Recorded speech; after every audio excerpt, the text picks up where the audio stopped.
नमस्कार दोस्तों, मैं हूं अमित कुमार और आज मैं फिर आपके सामने एक नई पुस्तक की समीक्षा को लेकर प्रस्तुत हुआ हूं। दोस्तों, एक नए कहानीकार ने जब अपनी एक कहानी बंगाल की भारतीय पत्रिका में छपवाना शुरू किया तो लोगों को लगा कि यह कहानी रविन्द्रनाथ टैगोर की है। और कहानी की खूबसूरती इसी से मालूम होती है कि जब स्वयं रविन्द्रनाथ टैगोर ने इसे पढ़ा तो उन्होंने कहा, कहानी सचमुच बहुत खूबसूरत है। इस कहानी का लेखक अवश्य ही एक शक्तिशाली लेखक है। दोस्तों, बंगाल के साहित्य जगत में इस कहानी ने ठीक वैसा ही तूफान खड़ा कर दिया था जैसा सेंट पीटर्सबर्ग के साहित्य जगत में लियो टॉल्स्टॉय की प्रसिद्ध कहानी बचपन ने किया था। कौन था यह कहानी लेखक? कौन सी थी वह कहानी? दोस्तों, ये कहानी थी शरत चंद्र चट्टोपाध्याय की बड़ी दीदी। और ताज्जुब यह है कि यह कहानी शरत चंद्र ने अपने बचपन में लिखी थी। दोस्तों, शरत चंद्र चट्टोपाध्याय की जीवनी आवारा मसीहा को कुछ लोग उपन्यास कहते हैं, कुछ लोग औपन्यासिक जीवनी कहते हैं और कुछ लोग इसे सिर्फ जीवनी कहते हैं। आप जो चाहे इसे कह लें, लेकिन एक बात बड़ी महत्वपूर्ण है कि इस जीवनी को लिखने में प्रभाकर जी को 14 वर्ष लग गए।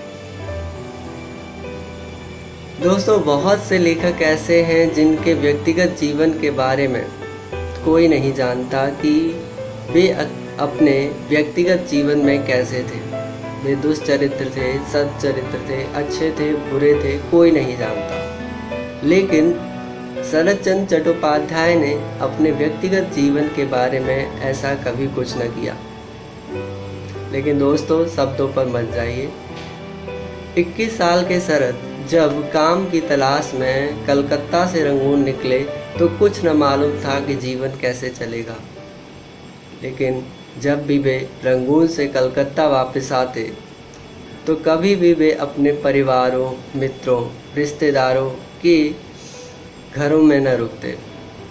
वे रुकते उन बदनाम गलियों के घर में जिन बदनाम गलियों में शायद ही कोई शरीफ आदमी दिन के उजाले में पैर रखना पसंद करता हो।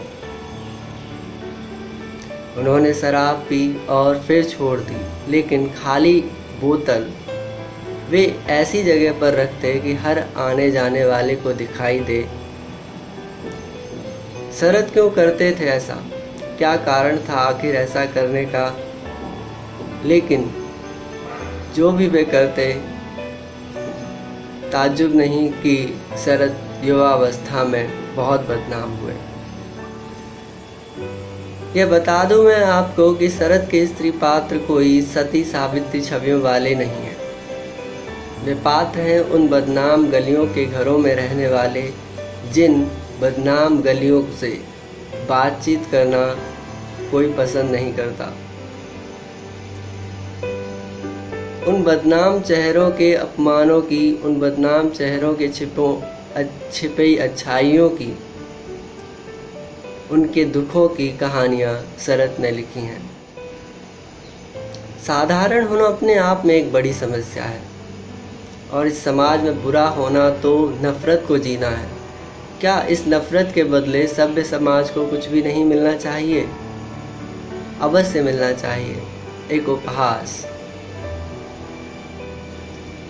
घृणा को झेल कर मुस्कुराने की इन लोगों में जो हिम्मत है, जो ताकत है, वह सही मायनों में देखा जाए तो सभ्य समाज के ऊंचे लोगों में भी नहीं।